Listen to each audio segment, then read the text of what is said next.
Hi guys, welcome to another episode of Room Number 9. So last time, Seiji was in the shower, descending into debauchery, as he so often does in this game. Yes, that is what he does. And, now he is exiting the shower room. He is presumably naked. I mean, I know he's naked. And he's gonna... as you can see, he said Daichi because he wants a little something from Daichi. What does he want? We're about to find out. Let's get into it. Can't just be normal friends with benefits, can you? Gotta be so weird. Gotta be so crazy. The area near my Adam's apple hurt. You'd almost crushed my windpipe. I weakly coughed, sticking my tongue out. I still had tears in my eyes. I'd been choked by Seiji. I couldn't quite wrap my still throbbing head around what had happened, so I just kept going over the same detail over and over. His trembling breath tickled my sweat-slick skin as he pulled away from me. Seiji just sat there and slouched down, and then he... Okay, cry. He started crying. I could see his back heaving. Honestly, I would like an ending where they both died. I don't want to... Your crying voice is actually extremely annoying. The air in the room trembled with his strangled sobs. I'd never seen him so weak before. I'd never imagined Seiji could even break down like this. But the person sitting in front of me wasn't Seiji anymore. Not the Seiji I knew. He was broken. I had broken him. Yes, I get it. You're a master dom. You break twinks like Seiji all the time. And I started to cry too. My mind was a mess. I wanted to shout. I wanted to die. I just wanted to put what I was feeling somewhere. But there was nowhere for it to go, and nothing I could do. Seiji couldn't kill me. He wasn't the kind of person who could hurt other people for his own benefit. But we couldn't go on like this anymore. Seiji couldn't take it anymore. I felt horrible for him, and I couldn't stand it, but there wasn't anything I could do. So my feelings just poured from my eyes and mouth. I didn't have any techniques for suppressing my cries. What does that mean? I kept telling myself not to cry, but it was useless, so I just kept crying and crying. F. If only all of my regrets and angers and sadness could become tears and flow out of me.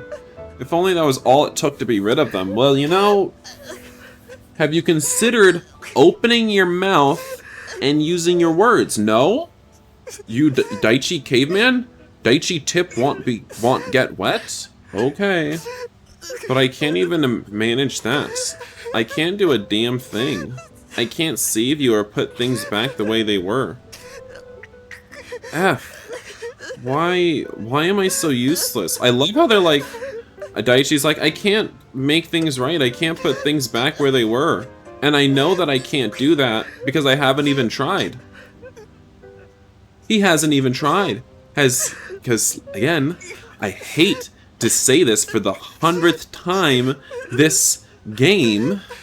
this game, but they have not talked about anything like adults.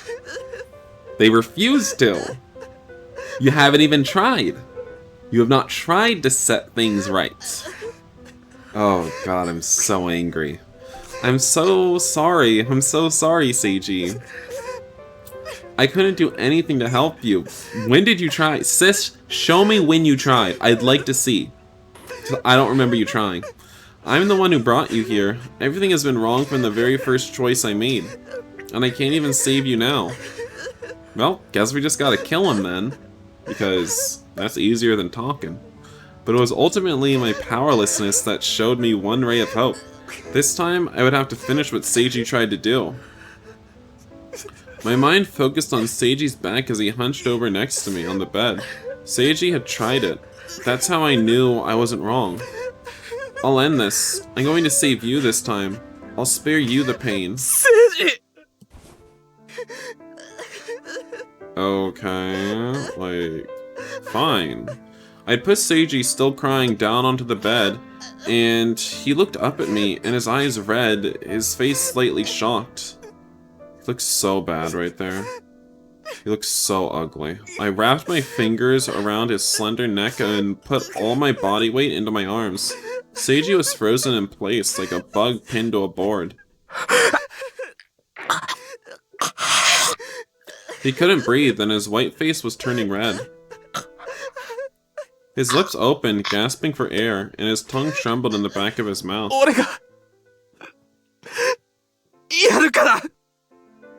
You're such a hero. I'll save you. I'll put an end to this. We've suffered enough. His tear-stained face was in anguish, and he grabbed my wrist with his hands.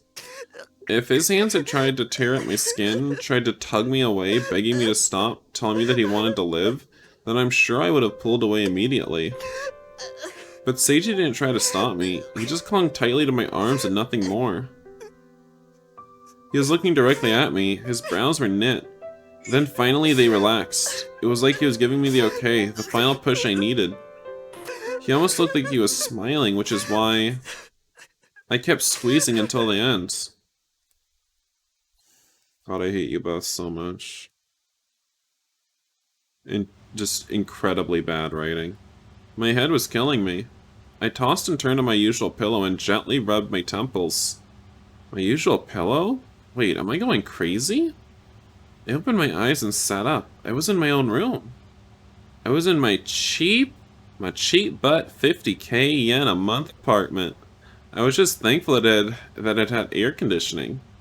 When I opened the curtains, I was greeted by the intense midday sun. I switched on the ancient air conditioning, and as usual, slightly moldy smelling cold air filled the room. I was dressed and everything, but that's weird. Was that all just a dream? A dream? I feel like I just had a horrible nightmare. One that I'd rather not remember. I stared off into space and just sat in my room until the sun started to go down. I was so exhausted I couldn't even think, so I just sat on my bed not thinking about anything. I only noticed how much time had passed when my stomach started to growl. But the fridge was probably empty. I opened it just to be sure, but unsurprisingly, it was empty. I didn't even have some eggs or onions. That shouldn't have been surprising. That shouldn't have been surprising. I ate everything that might have gone bad. That's what he told me to do after all. There wasn't even a bottle of water to be seen. I decided to go shopping. I at least wanted to make sure I had some basic staples like eggs and onions. Never know when I'll stop by for some fried rice after all. I trudged along. I hate this music.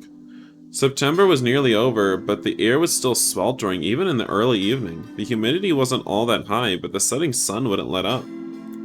I had been cooped up inside for so long, it had been ages since I'd felt sun on my skin. Why did I even go to Okinawa anyway? I was hungry and tired and my feet felt heavy, so I sat down at a conveniently empty park bench. In another life, Seiji and I did some pretty creepy things at this park. My whole body was drenched in sweat. It was that very familiar summer sensation of all your sweat glands opening up at once. Okay, I guess. Really familiar sensation, all your sweat glands opening at once? Relatable. You guys all felt that? It was hard to believe that it would be over soon. A group of children ran by, shouting their heads off. They sounded like they were having a lot of fun. I wonder what could have been that entertaining. They're children. I'd heard the sound of a car engine, and then the chime of a bell of a bike as it stopped in front of the running children. Someone loudly shouted an apology. In the distance, I heard the siren of an ambulance, and the sound of cheerful music when the doors to the convenience store opened. The convenience store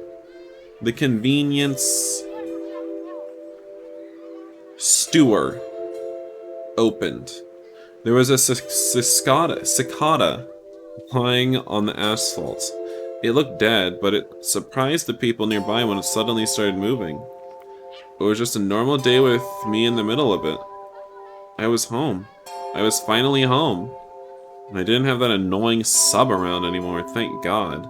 My frozen mind seemed to melt from the heat, like bubbles in a carbonated drink popping at the surface, or the blood rushing back to a numb limb.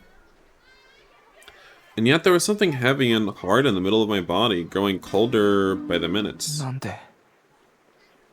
As I sat there frozen in the blink of an eye, the reality that had been buried deep in my memories came crashing back. That's right. I'd forgotten something really important until now. Liquid overflowed from my eyes and down my cheeks and dripped off my chin. Drip, drip, drip, onto the concrete. Why did I... We were so close. So close. If only both of us could have gotten out of there. You could have. Wasn't that the last task we had done? I think that was the last task we had to do. So if you just went to bed instead of being deranged animals, you could have. But hey, no matter what happened, no matter what we did, if we could have survived and gotten out of there together, I know we could have managed somehow. Then why did you kill him? Why did he try to kill you? So stupid, I hate this game. Together. I made a mistake. Why did I think we couldn't go on anymore? Why did I think I was sparing him? Because you're stupid? You're both stupid. It was the most important thing for both me and him to remember. That we would have been fine as long as we had each other. So why did I... Seiji... I just...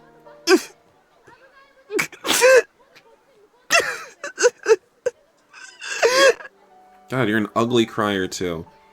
I could cry for an eternity, and the hole in my heart would never be filled. He was gone. Seiji was gone. His tender smile was slowly vanishing from my mind. Good riddance. It was the last time I'd ever see you. When you were literally in my hands, but you were smiling, weren't you? That was the only thing I was sure of anymore. Okay, that's enough. What would Seiji say right now? Would he tell me not to cry? Or would he tell me to cry my eyes out until I felt better? He'd tell you to shut up. Because you're being annoying. I would never know the answer now because Seiji was gone. I killed him. I literally killed him. Bravo. I killed my best friend with my own two hands. Why? How? Why did it have to be us? Why us? Who did this? For what purpose?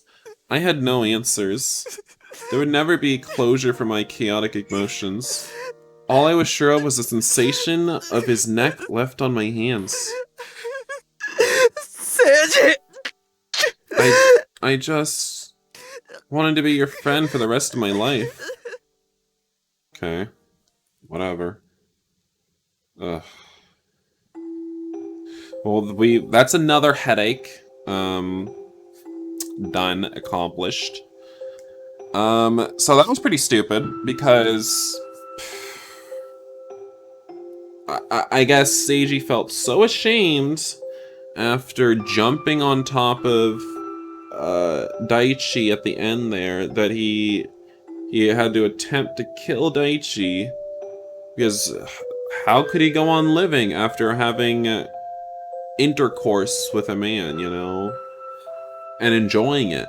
Enjoying intercourse with a man who was your friend? Well, that's just... one of you has got to die, you know? That's just the way it has to be. I don't... No words were exchanged between them. No intelligent adult words were exchanged between them. And I think that I'm not gonna say it anymore. I'm never gonna say that phrase, can they just talk like adults or something again, because I know that's never going to happen. Because, you know, whoever made this game doesn't know how to write. Clearly. Anyway, so let's get this C ending. All we have to do for, like, the C ending is to make one different choice at the very end. So let's go ahead and go do that. So, I'll see you guys in just a moment. Okay, so, Seiji tried choking Daichi again, and then I guess he just let go right now.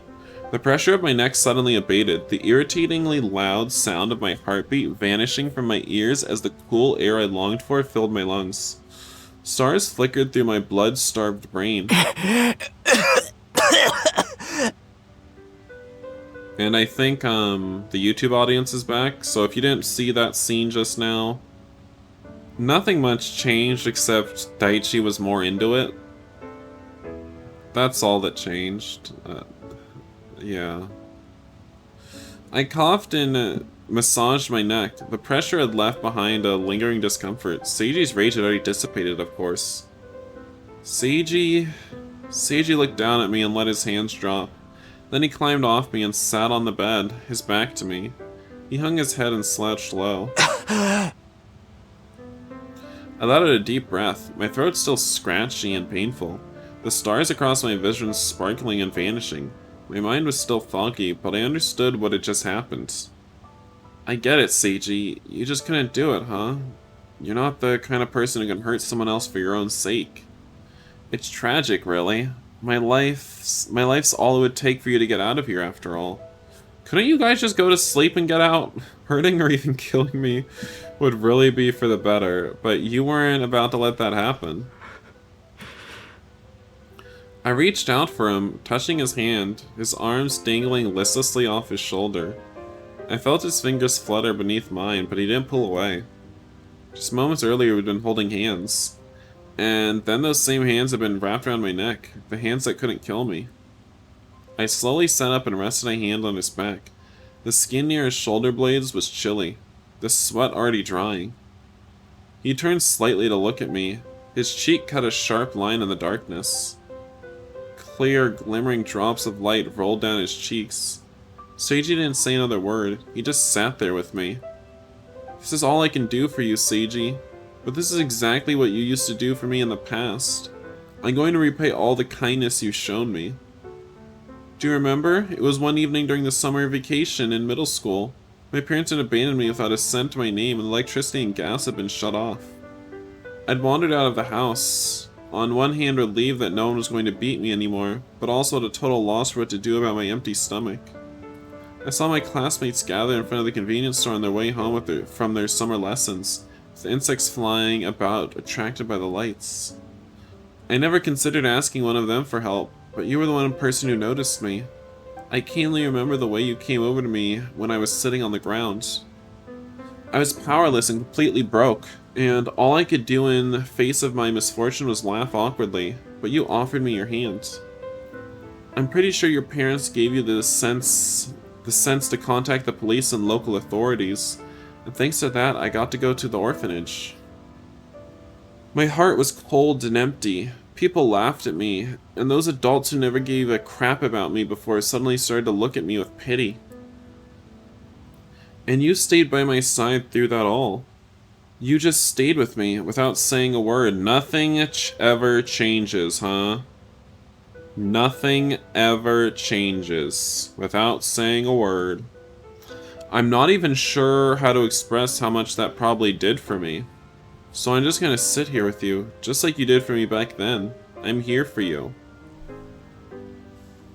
As it was in the past, so shall it be in the present. We love that, sis.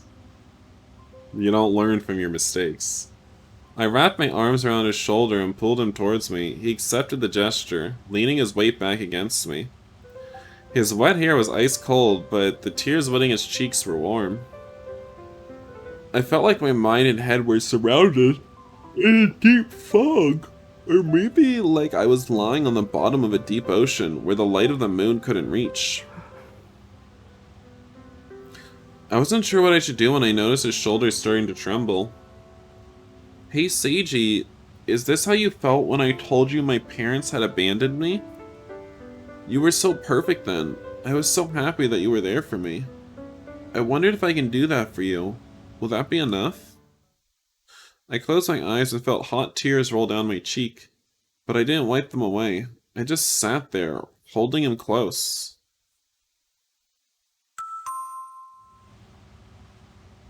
Oh, was that not the last task? Oh, it was. The alarm tore me from my slumber, and artificial light leaked through the curtains. When did we fall asleep?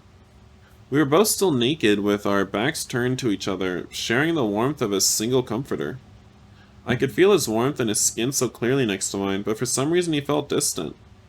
We're still alive, huh? And we're still stuck in here. The fact gently bound me to the bed, so he didn't try to get up either. He didn't even fidget. He just lay there, breathing softly. I could tell he was awake from the pace of his breaths, though. I turned over and gazed at Seiji's naked back. His spine looked like a line of shells. I'd never seen something so simultaneously strong and weak. I shifted closer to him, pressing my cheek into his back. I absorbed myself in the feel of his skin, and inhaled a lungful of the smell of the back of his neck. Creepy! It had the mild smell of skin with the lingering faint traces of what had happened yesterday, a hint of sweat and other bodily... Awesome. Are we out of the room yet? Electronic beeping pulled me from my brief slumber again. Oh, I woke up again? Well, time to just do the same thing again. Come on, Seiji, let's do it again. I guess we'd forgotten to eat breakfast. I was all too familiar with the fact that missing a single meal wasn't going to kill you, but my empty stomach had me wide awake. Seiji wasn't moving from the bed either. He was always better about going to bed and getting up than I was, but this time he slowly dragged himself to sit up on the edge of the bed with a languid expression on his face. I left Seiji sitting there and forced myself out of bed to retrieve our meal from the exchange chamber. Fresh squeezed orange juice, ham and cheese, smoked salmon, and mixed vegetable sandwich. Sounds delicious. The hamper caught my eye. I considered changing the sheets for a moment, but ultimately decided it was too annoying to bother. We want to just lay in our filth anyway. I didn't want to think about anything or do anything anymore. Seiji was still out of it. Not only was the only light coming from the fake window's vague facsimile of the Okinawan sun, but the window was covered by curtains. It made the room very dark, and it was impossible to tell the time as a result. I know. Why are you saying this like it's new? That's just repeated garbage. Maybe this was all just a dream. If none of it felt remotely real, what was the harm in indulging? Or not thinking about difficult things? I finished my sandwiches, reaching for the smoked salmon when Seiji, still completely naked, briskly walked over. He grabbed a sandwich and shoved it into his mouth. I watched him chew and swallow out of the corner of my eye. Can any of y'all brush your teeth? Must be nasty. You did that with morning breath. They kissed each other with morning breath. Absolutely revolting. The way his lips moved, I couldn't help imagining his hot tongue, thick tongue, moving deftly across my skin and those long, slender fingers wrapping around me as he took me into his mouth, making sounds similar to chewing, though without any teeth involved. Great. Can't stop thinking about naughty things. I see, Daichi. Nothing about what he was doing was particularly unusual, but every movement had captured my attention. The things he could be doing with that mouth. I hate this game.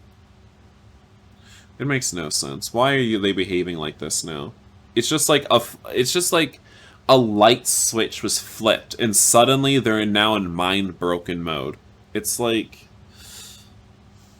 can I just get a little bit of realism? It's just a tiny bit, just a little bit of, just a tiny bit, just a little, just a little bit. Just the thought had me burning up. I'd already gotten released multiple times since last night, but I was already starving again. After he finished the sandwich, Seiji drank a glass of orange juice. I watched his surprisingly prominent Adam's apple move up and down. I grabbed his wrist the instant he set his glass back down on the tray. Our eyes met. There was no anxiety, fear, disgust in our eyes anymore. There's disgust in my eyes, sis. And he showed no sign of resistance to what I was after. Our lips met and I could taste oranges on his tongue. Disgusting? Brush your teeth. Yeah. We pulled our lips apart and gnashed them back together over and over again. I pulled Seiji up, wrapped my arms around his waist, and led him into the bed.